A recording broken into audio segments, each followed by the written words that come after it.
7 Days Hotel, Porthampton. Connor MacDonald rode an electric bike to the 7 Days Hotel, colloquially known as the Lover's Haven, to deliver food. Today was the birthday of his girlfriend, Mandy Hines. After delivering the last order in the morning, he would go on a date with her. Filled with anticipation, Connor carried the takeaway and walked toward the 7 Days Hotel. Just then, a young man and a girl walked out of the elevator hand in hand. The guy was wearing an Armani shirt, a Rolex watch, and a BMW key fob hanging on his waist. The woman was dressed in a miniskirt that exposed her shapely white thighs. She was smitten and looked enticing. The two clung to each other and flirted with each other like they were a couple. "Mandy?" Connor could not believe his eyes, and he hastily ran to them. Last night, Mandy had told him that she was going to the movies with her bestie and would not be back that night. Connor never expected that he would run into her at the 7 Days Hotel. She was startled. Her expression changed. She subconsciously wanted to break free from the guy when she heard Connor's voice, but the guy was holding her tightly. "What are you afraid of? Do you still want to be with that broke guy?" He was shorter than average. If it were not for his branded wear, he would have been inconspicuous, and no one would have spared a glance at him. Mandy's eyes flickered for a moment. She was not as panicked as before, but instead she looked callously indifferent. "Well, now that you found out, I guess it's time to let you know, Connor," said the rich guy holding Mandy. "Your girlfriend is dating me now." He was Connor's classmate, Brandon Guthrie. Unlike Connor, he was a rich kid. Connor staggered back as his face was grave when he heard Brandon's words. Then, ignoring Brandon, he pulled Mandy over. "Come home with me, Mandy. I can make you happy. Don't touch me." Mandy pushed Connor's hand away. "Why should I go with you? Can you afford to buy the phones and handbags that I like? You even need to wait until my birthday before we can watch a movie. What makes you think you can make me happy?" "Mandy, I may be broke now, but I will work harder." Connor gritted his teeth. "Work harder? You're an orphan with no money, power, or background. You can't achieve the level of wealth that Brandon has just by being a delivery guy," Mandy sneered. "Wake up, Connor. Mandy won't go with you. Do you want her to deliver food with you?" Brandon taunted him. "I have long wanted to tell you that you don't deserve me." "We are done, Connor," Mandy said in an icy voice. Then she turned to look at Brandon with a fond smile and put her hands through his arm. "Let's go, Brandon. A broke guy like you don't deserve love, you know?" Brandon shot a disdainful look at Connor as he brought Mandy toward a BMW parked outside the hotel. Connor looked on while his heart was aching as Mandy left. He felt angry, painful, indignant, yet helpless. "You humiliate me just because Brandon is rich?" Connor lowered his head, and his hands clenched into fists. His fingernails sank into his palms until his hands were bleeding. Connor and Mandy met in college. They had become a couple during the first faculty fellowship. She was innocent back then, but now she had betrayed him and chose Brandon. Connor did not beg Mandy to stay or chase after her because he was broke. Who was he to compete with Brandon? He had seen through Mandy by now. Because he was broke, Mandy had repeatedly insulted him for the past 2 years. Nevertheless, Connor had never said a thing. All he could do was work harder and make money to support her. However, she cheated on him by hooking up with the rich kid. Find updates on enovelben.com. "You have humiliated me today. One day I will make you realize that it is you who don't deserve me," Connor said to himself with a gleam in his eyes. The cafeteria, Porthampton University. "Look on the bright side, Connor," Dominic Turner, Connor's roommate, said. "I told you a long time ago that Mandy doesn't belong to our world. She is beautiful, hot, and flirty. I knew at first glance that she wasn't serious about relationships. As the saying goes, the goddess of the poor, the sperm vessel of the rich, a long-legged beautiful girl with ample bosom like her is a plaything of the rich. Plebs like us should stay clear of girls like her. Otherwise, they will make us cuckolds, eventually. I suppose you have slept with her, right? You got nothing to lose." "The thing is, I didn't," Connor said. "What, you didn't? You two have been together for years, yet you didn't touch her? Didn't you two go to a hotel after a movie?" Dominic jumped to his feet, looking distraught. "We checked into a standard double bedroom, but nothing happened between us," Connor said. "You can't be serious." "What a loser you are." Connor thought for a moment and agreed with what he said. He genuinely loved Mandy and respected her, so he never forced her to do things that were against her will. Just that, alas. Connor looked at the orders on his phone. The only benefit of the breakup was that he could finally stop delivering food. Just then, his phone beeped with an incoming text message. Your account number ending is credited with $1 billion. Your account balance now is $1,056. Connor looked at the message and was wide-eyed. Holy moly! Who deposited $1 billion into my account? Something just came up. I have to go, Dominic. As soon as Connor saw the fund transfer notification on his phone, he ran out of the cafeteria without finishing his meal. Just then his phone rang. He hurriedly took it out and answered, "Hello? May I speak to Connor McDonald?" A voice that might belong to a middle-aged man came through. It was deep, sonorous, and unhurried. "This is Connor speaking, and you are?" He was startled for a second. "You are inheriting an estate. I was wondering, when can we meet up?" the voice said respectfully. "An estate? So it was you who transferred the money to me?" "Yes, but the $1 billion is only a small part of the estate. Most of the remaining fixed assets and overseas funds need to go through the formal process before they can be transferred to you." Holy moly, $1 billion is only a small part of it? Connor exclaimed in his mind. But I'm an orphan. Where did I get my inheritance from? We will talk about it when you come over. Find me on the 38th floor of the Empire World Building. I will explain everything, the voice said. Connor hesitated for a moment. Okay, I will see you in the afternoon. Okay, Mr. McDonald. The person hung up the phone politely. After leaving the campus, Connor returned to the rented place outside the campus. Because he was working as a delivery guy at night, the dormitory's gate had closed by the time he went off work at 10 a.m. Hence, he had no choice but to share a rented house with others. Connor's room was less than 10 square meters, but he felt that it was spacious enough. It was only 12:00 p.m., but Connor thought of going back to his rented place to take a nap and would only go to meet that person at the Empire World Building in the afternoon. His stomach growled as nature suddenly called. He hurriedly grabbed a roll of toilet paper and ran into the toilet. While he was doing his business, he played Candy Crush on his mobile phone. Just then, someone suddenly opened the bathroom door. A beautiful girl in a lace sleeping gown walked in, rubbing her eyes groggily and running her fingers through her hair in front of the mirror. She looked as if she was still half asleep. Connor was sitting on the toilet bowl right behind her.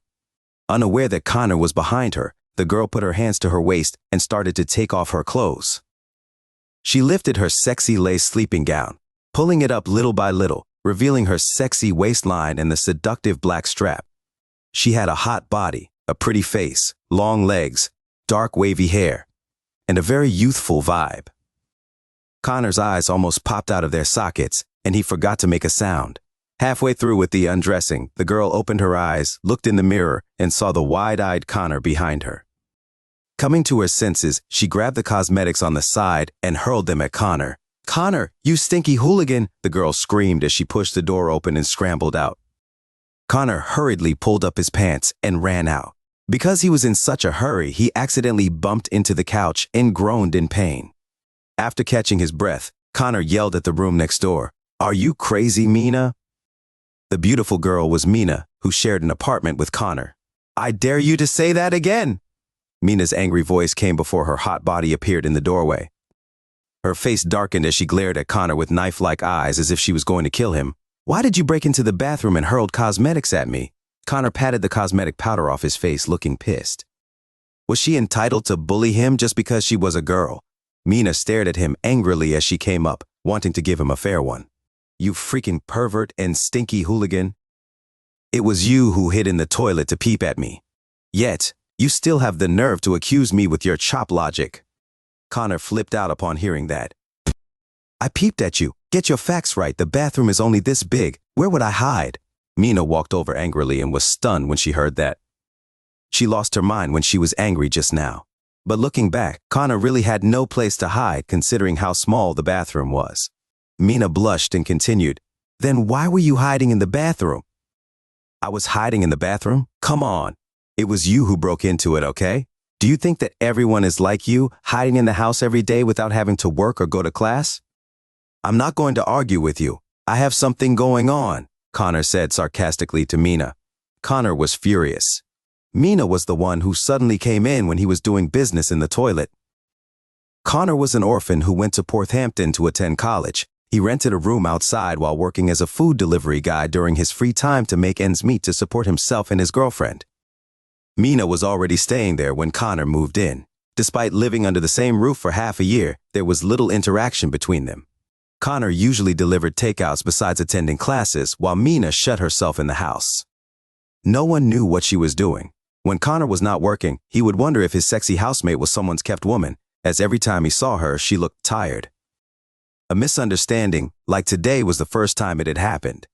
Having stayed here for so long, Connor also knew that Mina always slept late. Therefore, he did not lock the door when he went to the toilet. Little did he expect that Mina would get up so early today and come in without warning. Taunted by Connor, Mina blinked for quite a while before she came to her senses. "Why didn't you lock the door? Do you think that the toilet is your private property?" Mina did not care about that. Connor almost saw her naked, and she would not let Connor off just like that. "Are you blind? The toilet lights were on. Didn't you see that?" He would not be a gentleman to Mina since she could not be reasoned with. If it was not for Mina being a girl, he would have beaten her on the spot. Mina pointed at Connor furiously. "Are you even a man? How could you blame me when you didn't lock the door? I will never be done with you if you don't apologize to me today. Find updates on novelben.com. "Oh yeah? Do you really think of yourself as some sort of celebrity? I won't even spare a glance at your flat chest even if you beg me," Connor sneered, sweeping his eyes over Mina's breast with disdain. "You." Mina's face flushed. Honestly, Mina's breasts were not huge, but she was not breastless. "I'm not going to argue with you. I have things to do." Connor looked at the time. It was already 1:30 p.m. He had no time for Mina. Immediately, he grabbed the key on the table and then hurried out the door. "Come back here, Connor, you freaking pervert." Mina grabbed the cushion on the couch and hurled it at Connor. But Connor had disappeared out of the door in the blink of an eye. The security door was slammed shut with a loud bang before the cushion hit it. "Holy moly, that girl is nasty," Connor sighed and went downstairs indignantly. After leaving his rental place, he rode his electric bike and headed toward the Empire World Building. Connor arrived downstairs at the Empire World Building at 2:00 p.m. The Empire World Building was 68 floors tall. It was a high-end commercial office building in Porthampton, so the rents on each floor were exorbitantly high. The open-air parking lot of the Empire World Building was full of all kinds of luxurious cars. The personnel entering and exiting the Empire World Building were all dressed in suits and leather shoes. They all appeared to be successful people. Connor, on the other hand, was dressed in a dirty food delivery uniform and stood at the door like a beggar. "Excuse me, sir. For food delivery purposes, please go to the fire escape passage on the side." The beautiful receptionist frowned and shouted at him when he walked into the building. Her expression reeked of disdain. "I'm not here to deliver food," Connor replied flatly. "You aren't? Then, what are you here for?" The receptionist still sounded not too happy. "I'm looking for someone." "Looking for someone? You're just a food delivery guy. Who are you looking for?" The receptionist glanced disdainfully at Connor. Connor did not know the name of the person who called him earlier. He just wanted to find out as soon as possible whether the inheritance was real. So he ignored the receptionist and walked toward the elevator. "Hey, stop! What is wrong with you? I just told you to use the fire escape." The receptionist ran after Connor, trying to stop him. Ding! Just then, the elevator doors suddenly opened. Seeing that the receptionist was running after him, Connor quickly slipped into the elevator. Ouch! There was a sudden burst of scream in the elevator. Connor entered the elevator in a hurry. Not noticing that there was someone was inside, he collided with the person in the elevator. "Are you blind? Didn't you see that I am inside here?" The person in the elevator roared. Connor could not help but glance up at the woman in the elevator and froze in place. The woman was beautiful, in her early 20s, and was wearing a black professional suit that set off her nearly perfect hot body. Her long, shapely legs were wrapped in a pair of black stockings. Overall, she looked pleasing to the eyes. Although there was a hint of anger on her pretty face, she was still sexy and charming. When Connor crashed into the woman, she was holding a cup of coffee in her hand, and the coffee was splattered on her chest.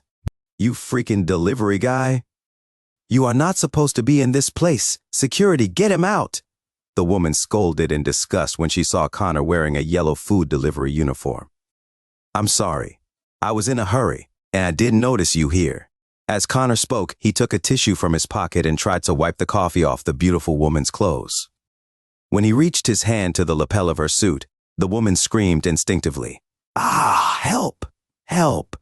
More than a dozen security guards rushed over in an instant. "I'm sorry, I didn't mean it." Seeing the security guards running toward him, Connor pushed the black-stocking beauty away and bolted into the elevator. Then he hit the 38th floor button. When the security guards arrived in front of the elevator, they found that Connor had already taken the elevator up. "Are you okay, Ms. Moore? What just happened?" The head of the security team looked at the black stocking lady in puzzlement. "A food delivery guy came out of nowhere and touched me." "Catch that pervert and hand him to the police." The black stocking lady blinked while her sexy eyes were welling up. But the head of security was in a pickle. "But what?" The black stocking lady frowned. "The kid has gone up to the 38th floor. Mr. Woods has instructed that no one can go to the 38th floor without his permission," the head of security said helplessly as he looked at the beautiful lady. She was startled upon hearing that. "Then wait for him here and block all the exits. He will eventually come down anyway," said the lady with hatred in her tone while gritting her teeth. After entering the elevator, Connor looked at his right hand and felt helpless. The lady had well-endowed breasts. They felt good to the touch. But he also knew that he was in big trouble this time. However, Connor was not in the mood to worry about that. His priority was to figure out what the money he received was all about. A minute later, the elevator reached the 38th floor. Connor stepped out of the elevator and found that the entire 38th floor was a single-unit office. The decoration of the interior was lavish. Looking out from the windows, one could almost overlook the entire Porthampton city skyline in a single glance. Sitting on the chair behind the desk was a middle-aged man in a suit and tie.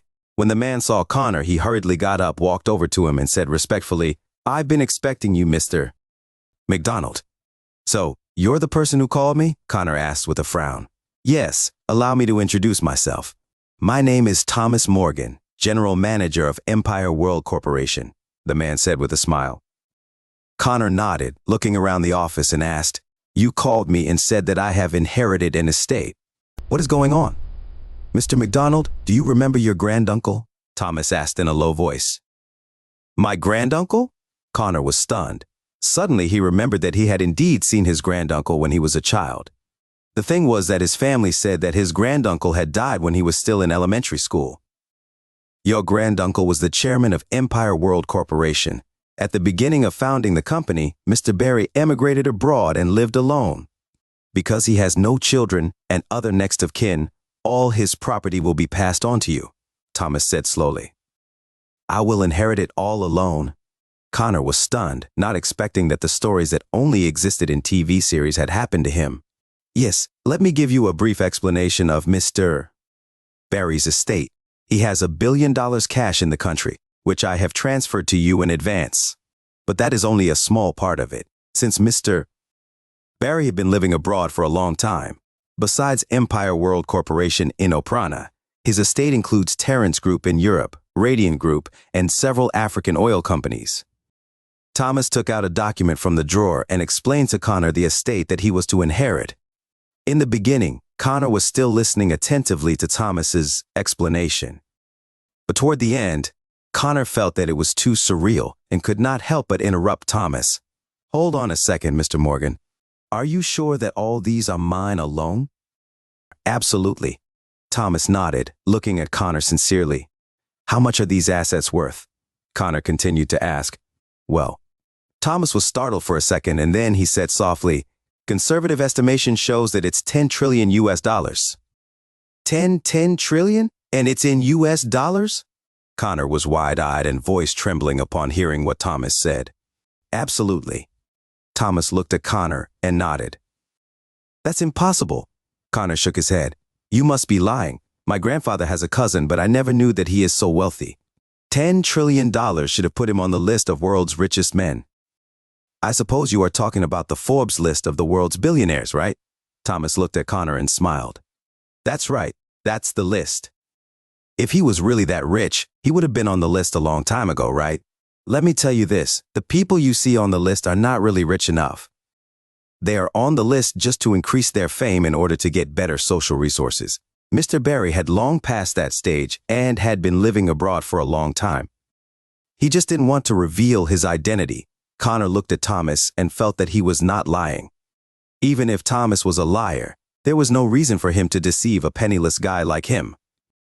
Okay then, is there any condition for me to inherit the estate? Connor calmed down his excitement and asked. Thomas pulled the drawer open, retrieved a document from it, and handed it to Connor.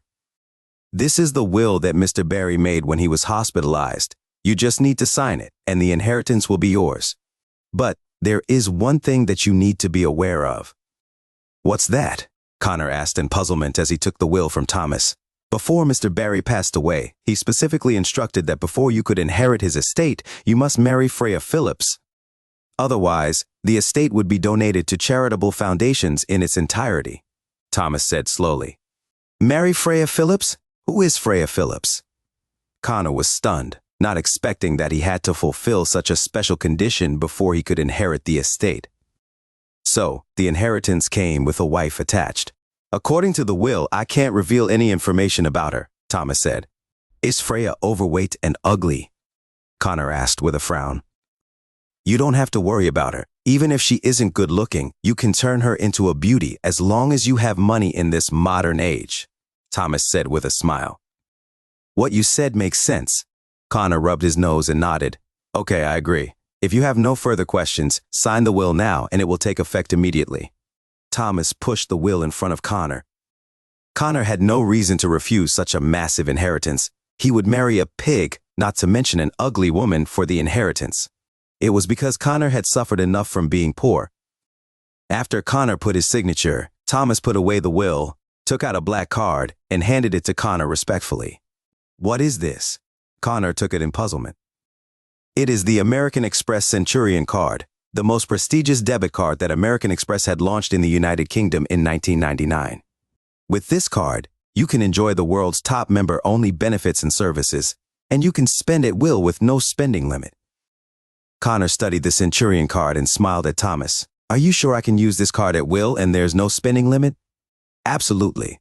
The spending of this card is borne by your company, and the total market value of your company is over $10 trillion.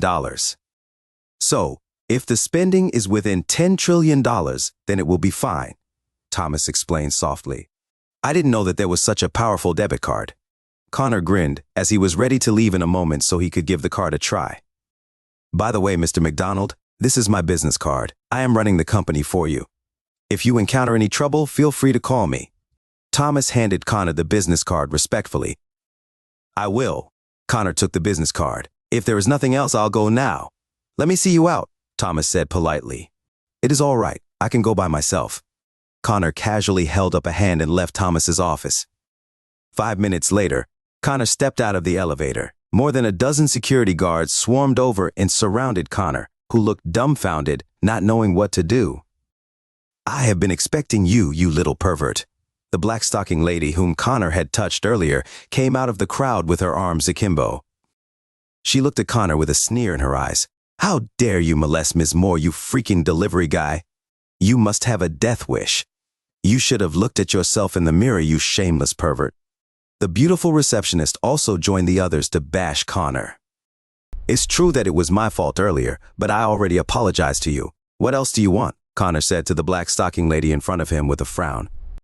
What do I want? Do you know how disgusted I felt when you touched me just now? I feel like killing myself whenever I recall what you did to me. The black-stocking lady despised Connor. Her voice was filled with contempt. No one is stopping you from killing yourself. Get out of my way, I need to go now. Her remarks had pissed Connor off. It was clearly a personal attack, so Connor also sounded exasperated. You want to go? The black-stocking lady sneered and pointed at Connor. You're not leaving until you apologize to me. How you want me to apologize to you? Connor looked at the black-stocking lady with piercing eyes. His voice was icy. Kneel and kowtow to me, and I will forgive you. If you refuse, then I will hand you to the police, she threatened him. That's right, kowtow to Ms. Moore, the security guards echoed. As Connor was surrounded by the guards, he looked helpless. He did not expect that the lady would make such an unreasonable demand. He had just accidentally touched her breasts, and she demanded him to kneel and kowtow to her. "What are you waiting for, kid? Get on your knees," the head of security said in a commanding voice. Connor turned to look at the head of security but said nothing. Being poor did not mean that he had no dignity. "What are you all doing here, Scarlett?" Just then an angry voice came from behind Connor. It stunned everyone present. Thomas had wanted to see Connor out personally because Connor was now the chairman of Empire World Corporation. Moreover, as his subordinate, Thomas wanted to curry favor with him. Thomas just did not expect that Connor would go in such a hurry. Connor did not give Thomas the chance to butter him up, and he walked into the elevator alone. So, Thomas had to wait for the next elevator to go downstairs. When he finally came downstairs and stepped out of the elevator, he saw a crowd swarming around Connor, blocking him at the elevator entrance. He went weak at the knees at seeing what happened. "Mr. Morgan!" Scarlett saw Thomas and exclaimed in fear. "What are you doing here, Scarlett?" Thomas stepped forward, questioning her with a grave face. "Mr. Morgan, this penniless delivery guy, molested Miss Moore. Miss Moore and the others are now teaching him a lesson." The receptionist shot off her mouth before even figuring out what had actually happened. "Penniless delivery guy?" Thomas was struck dumb for a second, and then he angrily pointed his finger at the receptionist. "You are fired. Get out of here." The receptionist was appalled, blinking her big round eyes as she looked at Thomas in puzzlement. "Mr. Morgan, didn't you hear what one say? Get the hell out of here." Thomas was indifferent toward her, but when he turned to look at Connor, he was very respectful. "Are you all right, Mr. Chairman?" "This is all my fault. I should have accompanied you downstairs and seen you out just now." "I'm fine." Connor waved his hand. Everyone's mouth was agape as they were all astonished upon hearing what Thomas said. Did the general manager of Empire World Corporation just address the penniless delivery guy as chairman? Chairman? Scarlett was stunned. Her voice was trembling and her pupils constricted. She looked at Thomas and asked, "What is going on, Mr. Morgan?" "What is going on? Mr. McDonald is the new chairman of Empire World Corporation. Apologize to him immediately." Thomas's face looked grave. Scarlett had a fearful expression on her face. However, she quickly came to her senses and said to Connor with no hesitation, "Mr. McDonald, I was wrong. It was my fault. I was the one who offended you. Please forgive me." Scarlett bowed to Connor after saying that. While bowing, she deliberately squeezed her breasts, exposing a large portion of her fair skin. Connor saw it and was wide-eyed. He could not help but exclaim in his mind, "This woman called Scarlett is so much sexier than those college students." Just this act of hers alone had aroused his desire. "How do you want to punish her, Mr. McDonald?" Thomas looked at Connor respectfully. Scarlett heard that and panicked. She hurried up to Connor and said softly, "I beg you, Mr. McDonald, please don't fire me. I will do anything you ask me to." Not everyone had the opportunity to work in the Empire World Corporation, which was the top dog of the top 100 companies in Oprana. It took Scarlett a lot of hard work to become a department manager earning a 7-figure annual salary. She did not want to lose her job because of this. "You will do anything?" Connor chuckled playfully. Seeing Connor's attitude, Scarlett beamed. "Yes, as long as you don't fire me, one will do anything for you." She licked her lips as she spoke, and her eyes were teasing with seduction. Being able to become a department manager in her early 20s, Scarlett knew where her strengths lie. Besides, as the chairman of Empire World Corporation, Connor was a somebody. So, Scarlett thought that if she could make something happen between her and Connor, her position in the company would be solidified. "Well, since you can do anything, then tomorrow you will work as a janitor in the company." With that, Connor walked out of the company building without looking back. Scarlett was rooted to the spot, feeling humiliated. She never expected that Connor was not tempted by her beauty, but instead, he asked her to become a janitor. "Didn't you hear what Mr. McDonald said?" Thomas asked with an indifferent face. "Yes, Mr. Morgan." Scarlett nodded hurriedly. It was better to work as a janitor than to be fired. After leaving the Empire World building, Connor was eager to test out the Centurion card. To do that, he headed toward a nearby bank on his electric bike.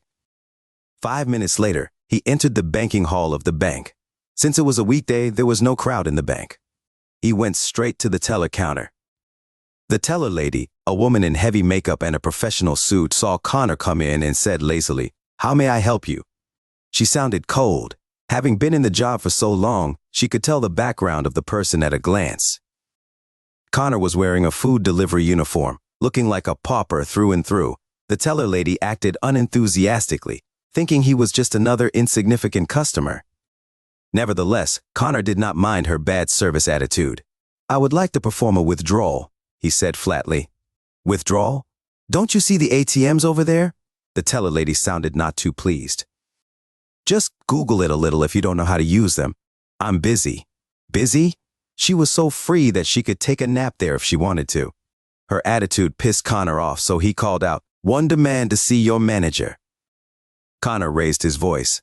"Is this how your bank does things? Don't you know that customer is king? I can't believe it."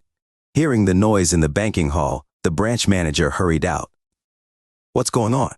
Seeing the branch manager and thinking she had reinforcement, the teller lady pointed at Connor. "Mr. Manning, this guy's here to cause trouble." Mr. Manning was alarmed, looking at Connor with a scowl on his face. "What are you doing here?" Connor smiled wryly. "I would like to perform a withdrawal." Mr. Manning frowned. "There are ATMs for withdrawing cash. Why come to the counter?" The manager and the teller lady were just the same. They sounded unappeased. Then suddenly the penny dropped. Connor realized that Mr. Manning and the teller lady were having an affair. He did not want to argue with them, so he just told them, "What if I would like to withdraw $5 million?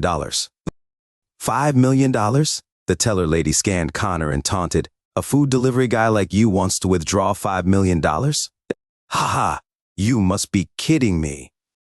Did you mean $500? $5 million in your dream."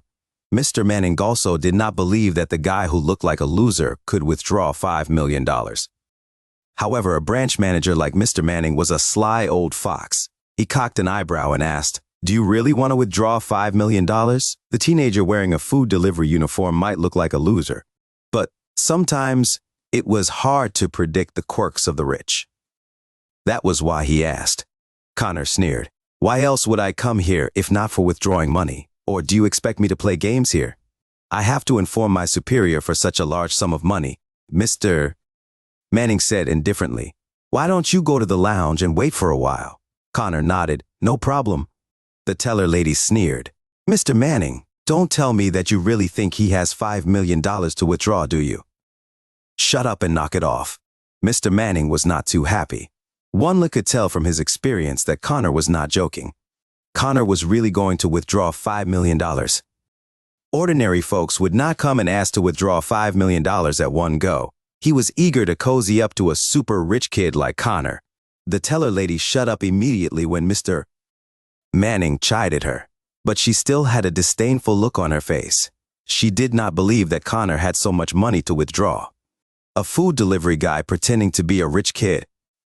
Heck, but half an hour later, when she saw Connor carrying a sack of cash out of the VIP lounge with Mr. Manning following behind him servilely, she was stunned. Her eyes were wide open. Did this loser really withdraw $5 million? Does he really have $5 million, Mr. Manning? The teller lady had not given up and asked the branch manager. "Do you want him to show it to you?" Mr. Manning snorted, looking not too happy. Fortunately, he was more observant and did not offend Connor like the fool. Otherwise, he could have lost his job as the branch manager. The woman wanted to open the package to see if there were $5 million inside.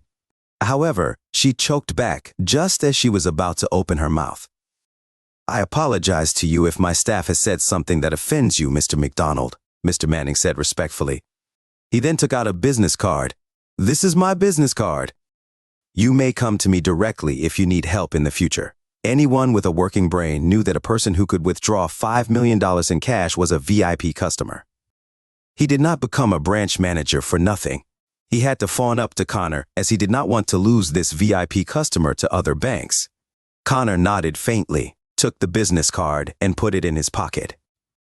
He then said in a disapproving tone, "Mr. Manning, the service quality of your staff is much left to be desired. If this continues, it will not be long before you lose customers to other banks. I hope you can discipline your staff." Connor then tucked the sack of cash into the food delivery bag and left. Connor was riding an electric bike and was about to rush home. It was at that moment his phone suddenly started ringing. "Connor, where are you? Don't you know that we have classes in the afternoon?" His roommate Dominic yelled in urgency from the other end of the line. Dominic was Connor's roommate and one of his few friends in college. "Oh crap, I almost forgot," Connor exclaimed. He then quickly said, "I'll head over to class right now." "Hurry up," Dominic replied in a low voice and immediately hung up. Connor hurriedly rode his electric bike toward Porthampton University's campus area. His first class in the afternoon was finance. It was taught by a lecturer called Ray Walkster. What Ray hated the most was students being tardy. Anyone who had the audacity to be late for his classes more than twice would have to repeat the subject the next semester. Hence, Connor did not dare to dawdle. As soon as he arrived at Porthampton University, he quickly grabbed his food delivery bag and rushed to the classroom.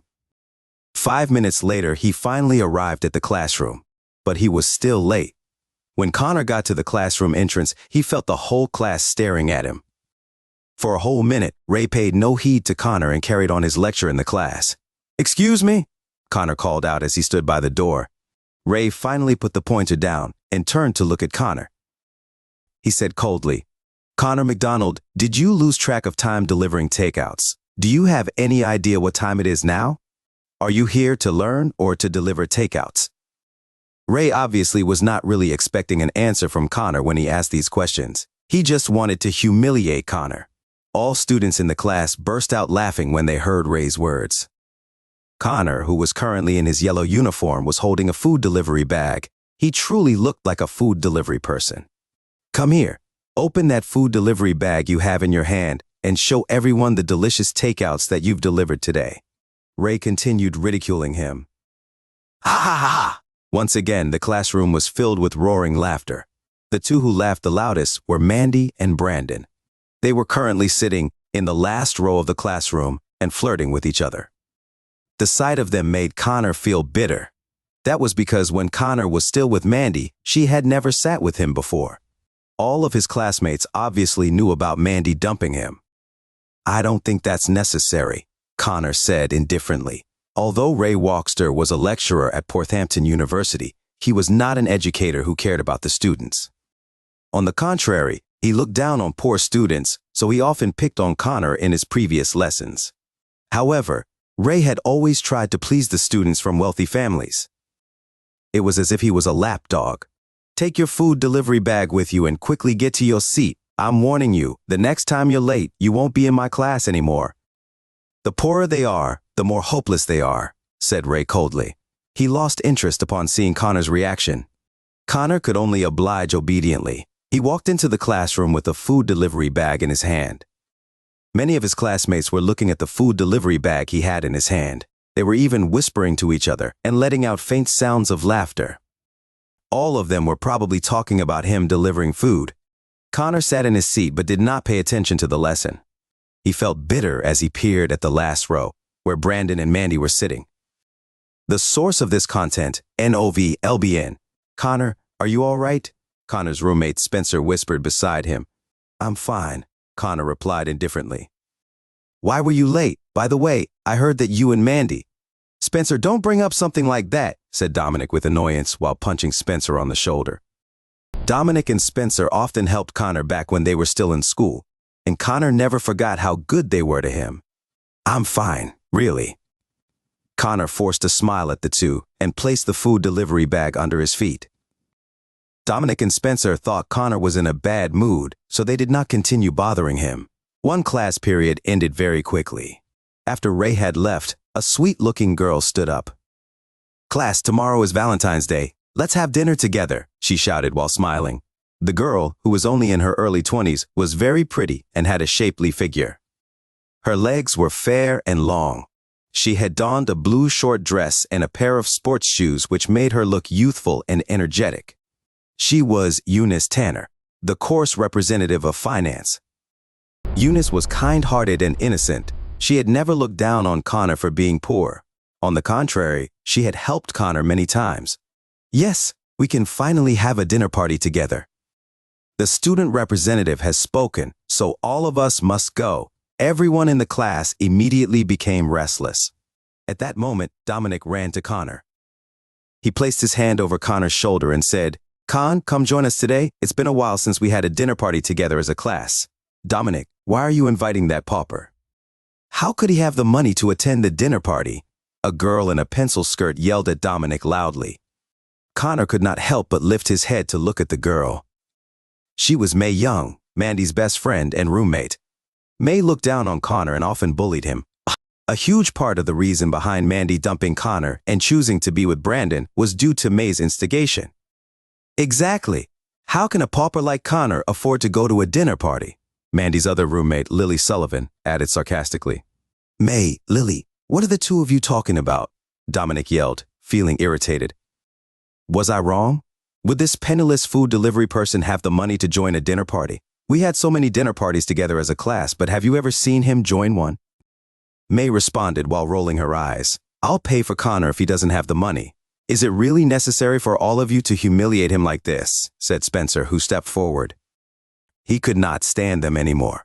Ho, Spencer, since you're so wealthy, why don't you pay for me as well? Brandon shouted with a poker face after he heard what Spencer said. Spencer turned to glance at Brandon. A hint of uncertainty flashed across his eyes. Even though Spencer's family was doing quite well, his family's wealth was nothing compared to Brandon's. Therefore, he could only shut up. I'll pay for Connor. We're all classmates. Was all of this necessary? Eunice yelled with a frown. She could not stand them too. Suddenly, Connor said nonchalantly, Eunice, you don't have to pay for me. I have the money.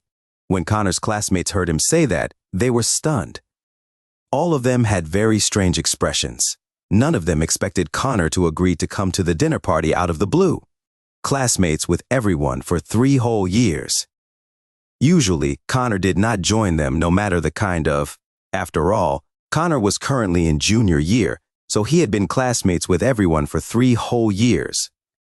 Usually, Connor did not join them no matter the kind of get-together that was held. There was only one reason behind it. He had no money. When Brandon heard Connor say that he had the money, Brandon immediately laughed. Yeah, right. The food delivery guy has the money to join a dinner party? Connor, how about this? Why don't you treat the whole class to a meal? Brandon, don't joke around. If the pauper treats us all to a meal, I'll immediately go and eat poop. Suddenly, a guy with an unkempt and sleazy face shouted arrogantly. Connor said nonchalantly, all right. Since everyone wants me to treat the class to a meal that badly, then I will treat everyone to a meal. The sleazy-faced guy's smile instantly froze when he heard Connor's words. Everyone around them was surprised. Nobody expected Connor to agree to Brandon's request. After Brandon heard Connor say that he would treat everyone to a meal, a trace of confusion flashed across his eyes. He could not understand it. Why would a pauper like Connor, who delivered food to earn money, suddenly turn over a new leaf and spend a big sum of money on treating everyone to a meal? Even Mandy was currently looking at Connor in shock. However, she quickly regained her composure. Connor was definitely posing. How could he possibly have the money to treat everyone to a meal? When Mandy thought about it, she felt glad that she had broken up with Connor. Otherwise, she would definitely feel so embarrassed right now. The source of this content, NOVLBE. In her eyes, Connor was a loser who did not strive to improve himself. Not only was he penniless, but he was also a poser. What's up with Con today? Dominic was also puzzled right now. I have no idea. Maybe he can't get over how his girlfriend left him for someone else, so he bit the bullet and agreed. Spencer whispered. Then he added, treating the whole class to a meal would just cost $2,000. In the worst-case scenario, the two of us will foot the bill for him. All right, if we split it by half, it would be $1,000 each. Dominic nodded. At that moment, he felt a little sympathetic toward Connor. What's gotten into you, Connor? Not only are you joining our dinner party, but you're also treating us to a meal. Could it be that you're just talking big? May teased Connor with contempt. Yeah, if you're really treating us to a meal, then Melvin would have to eat poop, Lily added. Melvin Jones was the sleazy-faced guy who said he would eat poop if Connor treated everyone to a meal. Well, isn't it just a meal? Connor responded indifferently. He then turned to Melvin and said, when will you give everyone a show of you eating poop? If you have the guts to treat us, then I have the guts to eat poop. However, you're not planning on taking us to a food court, right? Melvin spoke to Connor disdainfully. Connor worked hard to treat us to a meal. How could we possibly go to a food court? It should at least be Brasserie Le Bernardin, Brandon jeered. Brasserie Le Bernardin? Connor could not help but shake his head when he heard Brandon's words. Yes, exactly. Connor, if you treat us to a meal at Brasserie Le Bernardin, I'll eat poop for everyone to see, Melvin quickly added. What's the verdict, Connor? Since you intend to treat everyone to a meal, Brasserie Le Bernardin shouldn't be a problem, right? Asked Brandon with a vile smirk. No problem, Brasserie Le Bernardin it is, Connor replied nonchalantly. Once again, his classmates were stunned by his words. All of them knew that Brasserie Le Bernardin was where the state banquets were held. All of the chefs there cooked for the nation's leaders. Treating the whole class to a meal would cost at least $40,000 to $50,000.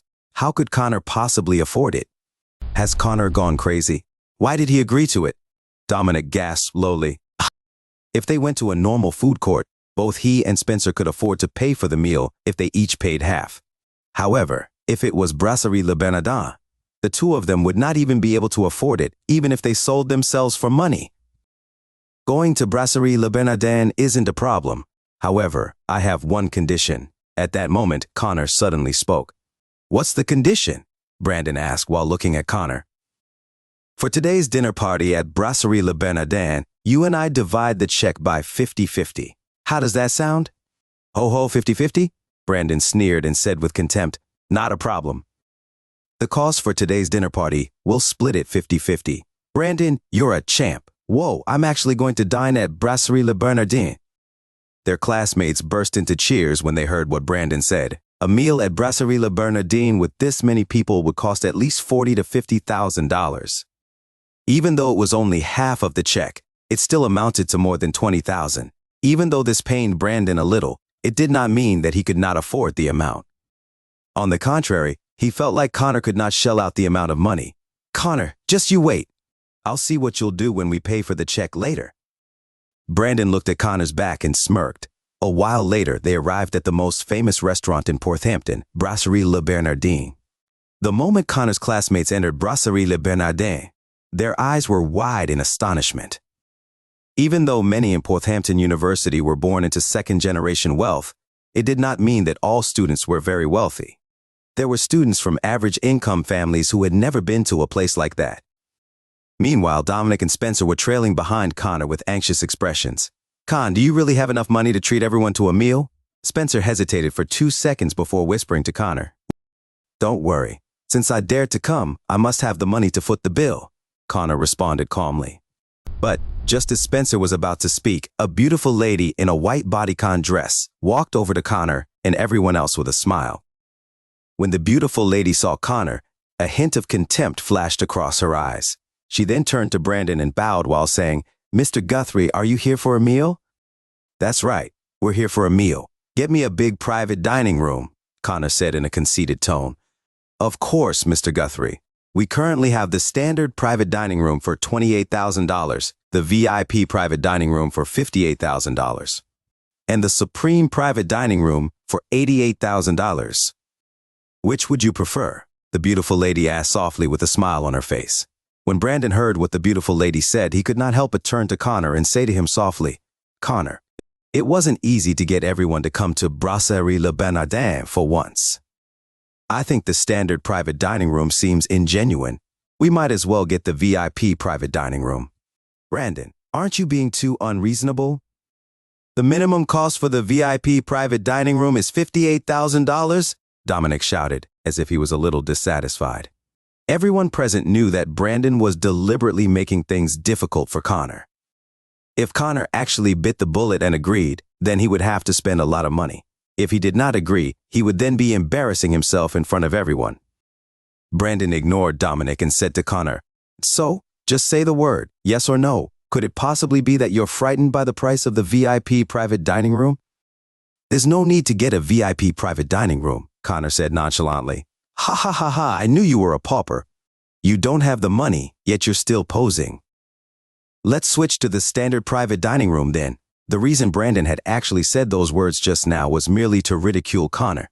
After all, if they had really gotten the VIP private dining room, even he might not be able to afford it. Get us a standard private dining room then, gorgeous. Brandon turned to the beautiful lady in a dress and said, Of course, I'll have it arranged for you. The beautiful lady smiled while nodding her head. Hold on, when did I ever say that we're eating in the standard private dining room? It was at that moment Connor spoke abruptly. What's the matter? You changed your mind because you think that it's too expensive? Brandon turned to Connor and asked. Since you mentioned that it wasn't easy for everyone to come to Brasserie Le Bernardin for once, then why just a standard private dining room? Let's go straight for the supreme private dining room, Connor said calmly. When Brandon heard what Connor said, he instantly froze. The smile on his face also dropped. On the other hand, their classmates were also dumbfounded. Connor, have you gone mad? Do you know that the minimum cost for the supreme private dining room is $88,000? At that moment, Spencer spoke. That's right, Connor, you can't possibly not know about Brasserie Le Bernardin's minimum spending rule, right? Brandon also had a ghastly expression. Brandon would not have expected Connor to actually request for the supreme private dining room. The expression of the beautiful lady in white gradually changed. She had thought that Brandon was the wealthiest kid in the group. Never had she expected Connor, who was dressed in a food delivery person's uniform, to be the richest among them. Mandy sized Connor up, and she also had a shocked expression on her face. She could not understand why Connor, who had been stingy, became generous. He was now like an entirely different person. Con, can you really shell out this much? Dominic stared at Connor and asked. Of course I can. However, I'm worried that Brandon won't be able to. Connor responded nonchalantly. After Brandon heard what Connor said, he was taken aback for a moment. Then he proceeded to yell, Fine! Isn't it just a supreme private dining room? Why wouldn't I be able to shell out the amount? Since Connor wants it, then let's get it. Brandon fell right into Connor's trap. Brandon did not have the cheek to say that he did not have the money. So, he could only bite the bullet and agree. Once the beautiful lady had the private dining room set up, she led them into the room. Everyone had puzzled expressions on their faces after entering the private dining room. After all, they could not figure out why Connor, someone who made a living by delivering food, suddenly became so generous. Connor, do you really plan on treating us to a meal here? May's tone toward Connor had changed a little. Her eyes were sizing him up. Of course, everyone, eat all you want, Connor said nonchalantly. When everyone heard what Connor said, they immediately picked up the menu and started ordering. While they were ordering, Brandon looked like a sore loser and ordered a bottle of red Bordeaux in front of Connor. However, he did not expect Connor to follow along and order another 10 bottles of wine instead of feeling distressed. The order cost them nearly $50,000. Brandon's expression instantly darkened. He knew that he did not have that much money to pay the check. Brandon, aren't you looking a little ghastly there? Are you feeling distressed? Connor turned to Brandon and asked softly. New stories at nouvelle.com. Ho ho, those were just a few bottles of red wine. I have nothing to be distressed over. It's just a small matter. Brandon bit the bullet and replied, his head bowed as he checked his phone. He looked like he was going to look for people to borrow money from.